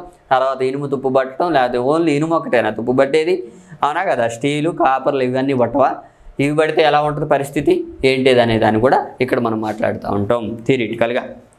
నెక్స్ట్ ఖచ్చితంగా ఇక ఎగ్జామ్లో మనకి ఏది టచ్ చేస్తే దేని మీద టచ్ చేస్తాడంటే ఆమ్లాలు, క్షారాలు. మోస్ట్ ఇంపార్టెంట్ చాప్టర్ ఇది. ఇక ఆమ్లాలు, క్షారాలు, గట్టిగా మాట్లాడితే లవణాలు కూడా యాడ్ చేస్తాం మనం. ఇక్కడ లవణాలు, ఆమ్లాలు, క్షారాల మీద ఖచ్చితంగా క్వశ్చన్ ఉండే అవకాశం ఉంటుంది మనకి. మ్యాచింగ్లో కూడా అడుగుతూ ఉంటాడు. ఆమ్లాలు దానికి సంబంధించిన సోర్సెస్, క్షారాలు దానికి సంబంధించిన సోర్సెస్ ఏంటి, తర్వాత వాటిని ఏ విధంగా గుర్తించాలి, రైట్. దానికి సంబంధించిన ఏమైనా సిద్ధాంతాలు ఉన్నాయా, సిద్ధాంతాలు ఏం చెప్పినాయి, ప్యూర్ సబ్జెక్ట్ కిందకి వెళ్తాడు. పిహెచ్ స్కేల్ అడుగుతాడు, పిహెచ్ స్కేల్లో ఉండేటటువంటి వాల్యూస్ కూడా అడుగుతూ ఉంటాడు. నత్రిక ఆమ్లం యొక్క పిహెచ్ వాల్యూ ఎంత, లేకపోతే మనకి రియల్ లైఫ్లో దొరికేటటువంటి మెటీరియల్స్ చింతపండుది, టమాటాది ఎంత, అవునా కదా. ఇవన్నీ కూడా వాల్యూస్ అడుగుతూ ఉంటాడు. ఉమ్మిది ఎంత, రక్తంది ఎంత, ఇది క్షారమా లేకపోతే ఆమ్లమా, ఎలా డిసైడ్ చేస్తావు నువ్వు ఆ పిహెచ్ స్కేల్ని ఉపయోగించి. ఒకవేళ అడిగితే ఆ పిహెచ్ స్కేల్ మీద ప్రాబ్లమ్స్ ఏమైనా ఉంటే చూడవచ్చు దాని మీద, రైట్. దానికి సంబంధించిన చర్యలు ఏ విధంగా ఉంటాయి, ఆమ్లాలు ఏ విధంగా ఏర్పడతాయి, క్షారాలు ఏ విధంగా ఏర్పడతాయి, రైట్. ఇవన్నీ కూడా ఇక్కడ డిస్కస్ చేస్తూ ఉంటాం మనం. తర్వాత ఈ ఆమ్ల క్షారాలకు సంబంధించినటువంటి రియల్ లైఫ్ అప్లికేషన్స్ కూడా ఉంటుంది. ఎందుకంటే మనకి ఏదన్నా ఏది బాగా మంటగా అనిపించినా, లేకపోతే మనం తీసుకునే ట్యాబ్లెట్స్, అవునా కదా, యాంటాసిడ్స్ ట్యాబ్లెట్స్ అంటాం. యాంటా ప్లస్ యాసిడ్ అంటే యాంటీ యాసిడ్స్ అన్నట్టు, అవునా కదా. ఆమ్ల విరోధులు అంటాం. ఆమ్ల విరోధులుగా వేటిని ఉపయోగించాలి, క్షారాలను ఉపయోగించాలి, రైట్. మరి ఆ స్టమక్లో ఆమ్లత్వం పెరిగినప్పుడు పరిస్థితి ఏంటి, ఎసిడిటీ ఎక్కువైంది అంటాం కదా, రైట్. ఇది జనరల్గా మనం ఆ లెవెల్లో కూడా మాట్లాడుతాం. అదేవిధంగా ఈ తేనెటీగలు ఇవన్నీ కుట్టినప్పుడు మనకి బాగా మంటగాని వస్తూ ఉంటుంది, అవునా కదా. అప్పుడు ఏది రాస్తే బెటరు, అసలు మన బాడీలోకి ఏది ఇంజెక్ట్ అయింది, మనం తీసుకోవాల్సిన జాగ్రత్త ఏంటి, అదంతా కూడా కెమిస్ట్రీ పరంగా మాట్లాడతాం.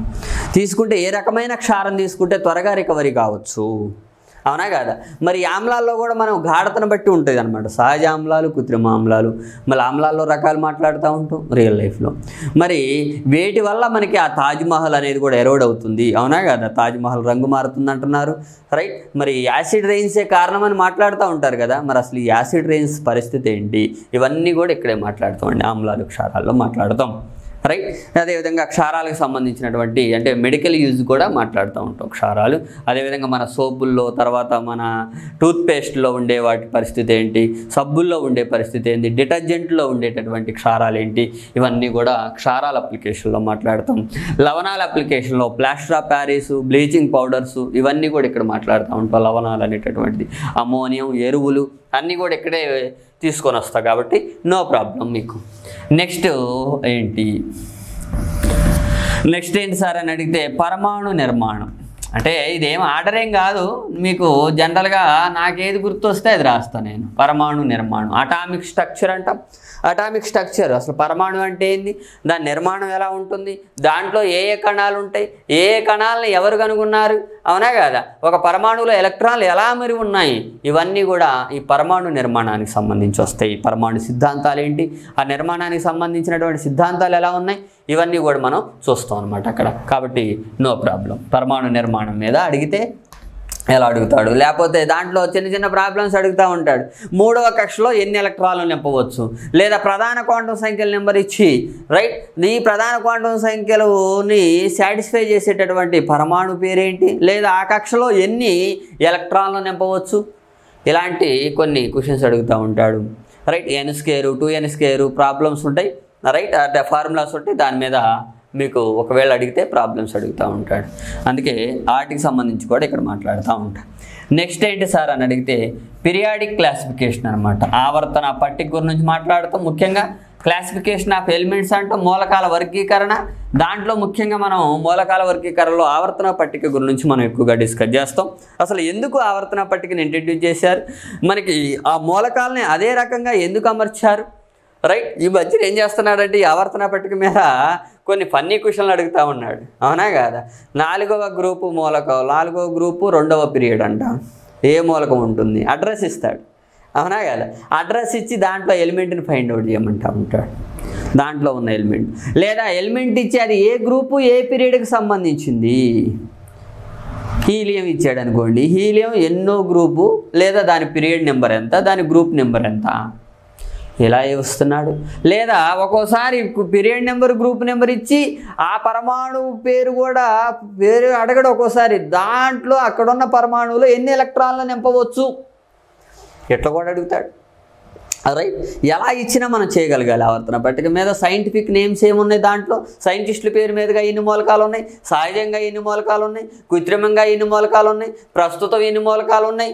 అవునా కదా, ఆ మూలకాల్లో హైలైట్స్ ఏంటి, ఒక్కొక్క మూలకం యొక్క అంటే మెయిన్ కొన్ని మూలకాల గురించి టెక్నీషియం, స్కాండియం వీటి గురించి కొంత మాట్లాడుతూ ఉంటాం. తర్వాత మనకి నోబెల్ మెటల్స్ గురించి మాట్లాడుతూ ఉంటాం, గోల్డ్, వారం. అవునా కదా, తర్వాత మనకి ఈ పాదరసం, లేకపోతే కొన్ని ద్రవ రూపంలో ఎన్ని ఉన్నాయి, వాయు రూపంలో ఎన్ని ఉన్నాయి, వాటి అప్లికేషన్స్ ఎలా ఉంటాయి రియల్ లైఫ్లో, ఇవన్నీ కూడా ఆవర్తన పట్టిక కాన్సెప్ట్లోనే వస్తాయి. తర్వాత ఆవర్తన పట్టికలో ధర్మాల గురించి మాట్లాడుతూ ఉంటాం, ధర్మాలు ఏ విధంగా మారుతున్నాయి గ్రూపుల్లో పీరియడ్లో. అవునా కదా, పరమాణుకత ఎలా ఉంటుంది.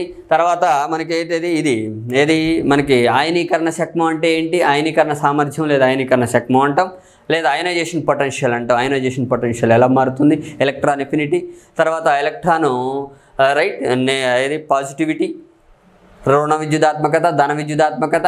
అవునా కదా, నెగిటివిటీ అంటే రుణ విద్యుదాత్మకత, పాజిటివిటీ అంటే ధన విద్యుదాత్మకత. ఇవి ఎలా మారుతున్నాయి, పరిమాణం ఎలా మారుతుంది, ఎందుకు అలా మారుతుంది, రైట్ అలా మారితే మరి నెక్స్ట్ దానికి సంబంధించిన అప్లికేషన్స్ ఎలా ఉంటాయి రియల్ లైఫ్లో, ఇవన్నీ కూడా ఇక్కడ డిస్కస్ చేస్తూ ఉంటాం ఆవర్తన పట్టికలో. నెక్స్ట్ ఇంకా ఏంటి సార్ అని అడిగితే దీంట్లో మనకి నెక్స్ట్గా మనం మాట్లాడేది కర్బన రసాయన శాస్త్రం, ఆర్గానిక్ కెమిస్ట్రీ అంటాం, దీన్ని మాట్లాడతాం.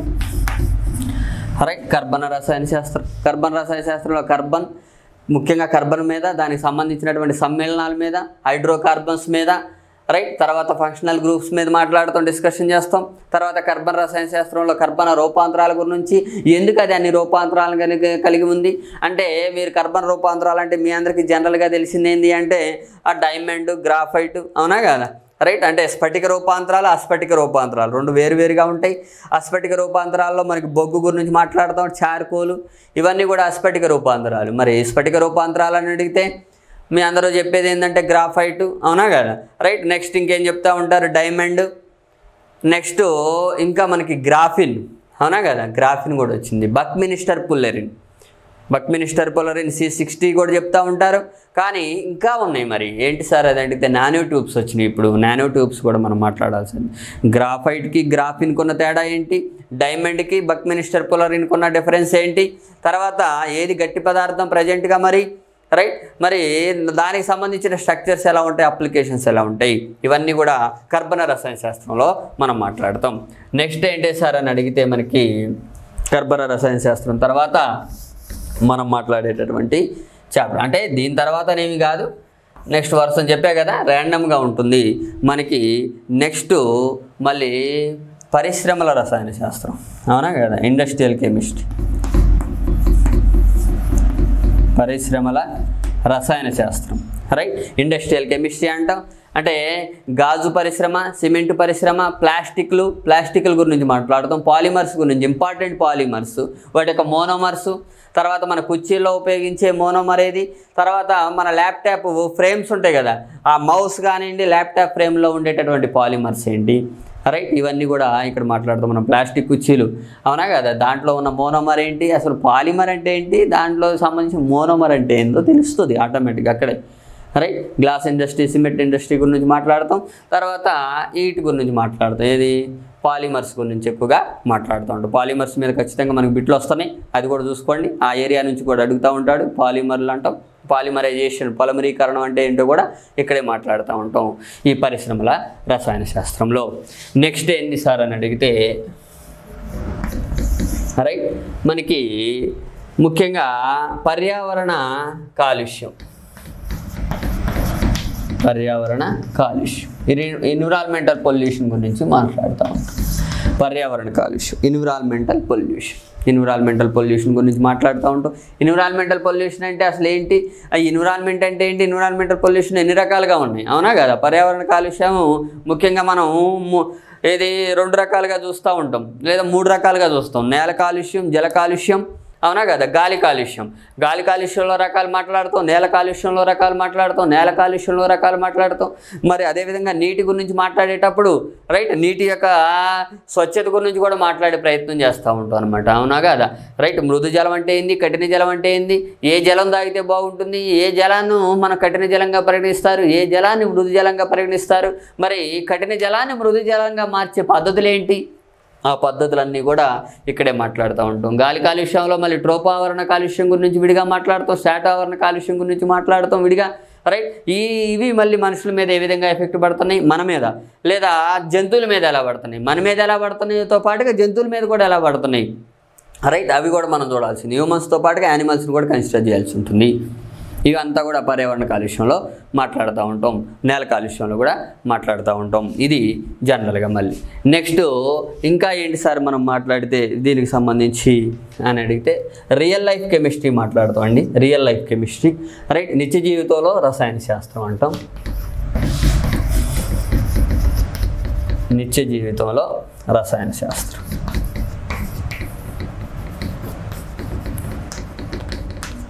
నిత్య జీవితంలో రసాయన శాస్త్రం అంటే వేరు ఇంపార్టెంట్ లోహాలు, అలోహాలు, వాటికి సంబంధించినటువంటి అప్లికేషన్స్, తర్వాత మేజర్ కెమికల్ కాంపౌండ్స్, వాటి యొక్క అప్లికేషన్స్, అవునా కదా. ప్రత్యేకంగా ఇక్కడ మనం నిత్య జీవితంలో రసాయన శాస్త్రం గురించి ఎక్కువగా మాట్లాడుతూ ఉంటాం. అంటే అంటే ఈ చాప్టర్లో ప్రత్యేకంగా కవర్ కానటువంటి మూలకాలు లేదా సమ్మేళనాలు ఉంటే వాటికి సంబంధించిన అప్లికేషన్స్ని అంతా కూడా ఇక్కడ క్రోడీకరించడం జరుగుతుంది. నిత్య జీవితంలో కెమిస్ట్రీ అనే దాంట్లో క్రోడీకరించడం జరుగుతుంది.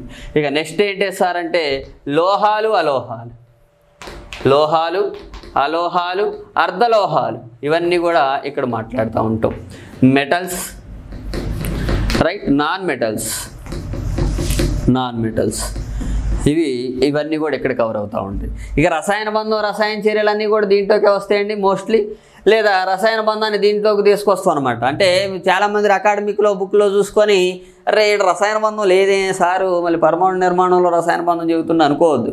ఇది ఏంటంటే మనం అంతా కూడా ఈ టెక్స్ట్ బుక్స్లో ఉన్న అన్ని చాప్టర్ని క్రోడీకరించి మనం ఒక చాప్టర్ కింద పెట్టుకున్నాం అంతే. ఎందుకంటే ఇప్పుడు కాంతి ఉందనుకోండి, పరమాణు నిర్మాణం 6వ తరగతిలోనూ 7వ తరగతిలోనూ ఉంటుంది దాంట్లో, అవునా కదా. మళ్ళీ 10వ తరగతిలోనూ 9వ తరగతిలోనూ ఉంటుంది అది. అంటే అన్నిసార్లు పెట్టాం కదా మనం. అందుకే మనం ఏం చేస్తుంటే ఒకే హెడ్డింగ్ పెట్టేసి దాని కింద ఉన్న ఆ స్టోరీ మొత్తం కూడా మాట్లాడుతాం. అదే కాంపిటేటివ్ ఎగ్జామ్స్ కాను అకాడమిక్ ఎగ్జామ్స్కి ఉన్న తేడా. అకాడమిక్ ఎగ్జామ్లో ఉన్నట్టుగా చదవాలి, మనం ఏం చేస్తామంటే దాన్ని బయటికి కూడా తీసుకొచ్చి చదువుకోవాల్సి వస్తుంది. అదే డిఫరెన్స్, రైట్. నెక్స్ట్ ఇంకా ఏముంటుంది మనకి, జనరల్గా కాంతి ఉందనుకోండి, కాంతిలో మళ్ళీ పరావర్తనం ఒక చాప్టర్ కింద ఇస్తాడు, ఆడ వక్రీభవనం ఇంకో చాప్టర్ కిందకి ఇస్తాడు. ఆ వక్రీభవనంలో కూడా మళ్ళీ కటకాలకు సంబంధించి ఒక చాప్టర్ అంటాడు, కన్నుకు సంబంధించి ఇంకో చాప్టర్ అంటాడు, రంగులు, ప్రపంచం, కన్ను, మానవుని కన్ను, రంగులు అని చెప్తాడు కదా. అవన్నీ కూడా మొత్తం ఒకటే కాంతి అనే చాప్టర్లో మాట్లాడతాం అట్లా. అందుకే అక్కడ హెడ్డింగ్స్కి ఇక్కడికి హెడ్డింగ్స్ తేడా. అదేవిధంగా మీరు ఇంకోటి కూడా ఫాలో కావద్దు, కమర్షియల్ బుక్స్లో ఉన్న చాప్టర్ నేమ్స్ చూసి ఆ చాప్టర్ ఈ చాప్టర్స్ కంపేర్ చేయమాకండి ఎప్పుడు కూడా. ఎవరి విజన్ వాళ్ళకు ఉంటుంది, వాళ్ళు చెప్పే విధానాన్ని బట్టి లేదా వాళ్ళకున్న నాలెడ్జ్ని బట్టి ఆ చాప్టర్ నేమ్స్ ఉంటాయి. నేనేం చేస్తానంటే తక్కువ చాప్టర్లో ఎక్కువ మ్యాటర్ని కవర్ అయ్యేటట్టుగా కంప్రెస్ చేసిన మొత్తం.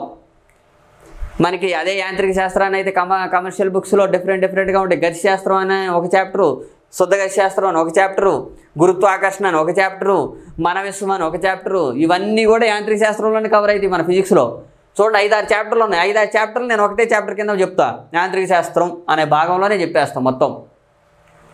అవునా, తేడా ఉందా లేదా? అట్లా అనమాట. అంతేగాని అక్కడున్న చాప్టర్లు ఇక్కడున్న చాప్టర్లు అట్లా కంపేర్ చేసుకొని కన్ఫ్యూజన్ కావద్దంటాను నేను అనేది. అది మొత్తానికి కవర్ అయితే సిలబస్ మొత్తం కవర్ చేయడమే మన లక్ష్యం. కవర్ అవుతుందా లేదా తెలుసుకోవాలంటే నువ్వు ప్రీవియస్ పేపర్స్ చూడు, క్లాస్ వినింగ్, అంతే. రైట్, ఇది జనరల్గా చూసుకోవాల్సింది. లోహాలు, అలోహాలు, అర్ధలోహాలు కూడా ఉంటాయి. అర్ధలోహాలు అంటే ఏంటి, అలోహాలు అంటే ఏంటి, వాటి ధర్మాలు ఏంటి, ఆ ధర్మాలే ఎందుకున్నాయి వాటికి, ఆ ధర్మాలు ఉండటం వల్ల నిత్య జీవితంలో నీకేంటి ఉపయోగం, అవునా కదా? మన పాత్రలు ఇవన్నీ కూడా కంచు మోగినట్టు కనకంబు మోగిన, అవునా కదా? ఇలాంటి కొన్ని సూత్రాలు ఉంటాయి. దాంట్లో సందర్భంగా మన గంటల్లో తయారు చేసేవి అంటే స్టెయిన్లెస్ స్టీలు, ఇన్వార్ స్టీలు, మామూలు స్టీలు, డిఫరెన్స్ అంటే మిశ్రమ లోహాల గురించి ఎక్కువగా మాట్లాడుతాం ఇక్కడ.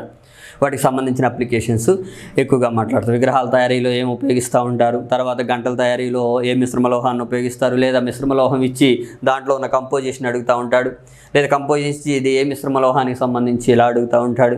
బెల్ మెటల్ అంటే ఏంది, గన్ మెటల్ అంటే ఏంది, అవునా కదా? రైట్, ఇవన్నీ కూడా గన్ పౌడర్ అంటే ఏంటి, ఇవన్నీ కూడా ఇక్కడ మాట్లాడుతూ ఉంటాం. అంటే మెటల్స్కి సంబంధించిన అప్లికేషన్స్, నాన్ మెటల్స్కి సంబంధించిన అప్లికేషన్స్, అదేవిధంగా అర్ధలోహాలు. రైట్, అర్ధలోహాలు అంటే మిడ్లాయిడ్స్ అంటాం. ఆ మిడ్లాయిడ్స్ గురించి కూడా ఇక్కడ మాట్లాడాలి. సిలికాన్, జర్మేనియం ఇలాంటివి ఉంటాయి, సిలికాన్. రైట్, మనం అర్ధలోహాల గురించి కూడా మాట్లాడుతూ ఉంటాం. దేనికి సంబంధించి బోరాను, ఇవన్నీ కూడా దీని కిందకు వస్తాయి, అర్ధలోహాల కిందకు వస్తాయి. రైట్, ఈ అర్ధలోహాలకు సంబంధించి కూడా ఇక్కడ మాట్లాడుతూ ఉంటాం అన్నమాట. ఓకేనా? ఇవి జనరల్గా మీకు సంబంధించినటువంటి రసాయన శాస్త్రానికి సంబంధించినటువంటి సిలబస్ స్ట్రక్చర్ ఎలా ఉంటుంది, మన అనాలిసిస్ ఎలా ఉంటుంది. ఇంకా ఏం చేస్తామంటే ఈ చాప్టర్స్ అన్నీ అయిపోయిన తర్వాత ఒకవేళ ప్రత్యేకంగా ప్రాబ్లమేటిక్ ఏరియా, కానిస్టేబుల్ ఎగ్జామ్ని దృష్టిలో పెట్టుకొని మనకి ప్రాబ్లమేటిక్ ఏరియాని యాడ్ చేయడం జరుగుతూ ఉంటుంది. మనకి యాప్లో అవన్నీ కూడా యాడ్ అవుతూ ఉంటాయి. మనకి ఏది ఒకవేళ ఫర్ ఎగ్జాంపుల్ వాయు నియమాల మీదనే ప్రాబ్లమ్స్ అడిగాడు అనుకోండి, లేకపోతే ద్రావణాలు అనే చాప్టర్ ఉంటుంది. ఆ ద్రావణాలు అనే చాప్టర్లో నార్మాలిటీ, మొలారిటీ వీటి మీద ఏమైనా ప్రాబ్లమ్స్ ఒకవేళ టచ్ చేస్తే వాటిని ఏం చేస్తామంటే ఇక్కడ యాడ్ చేస్తూ ఉంటాం అడిషనల్గా. దాన్ని కూడా దృష్టిలో పెట్టుకోండి అభ్యర్థులు.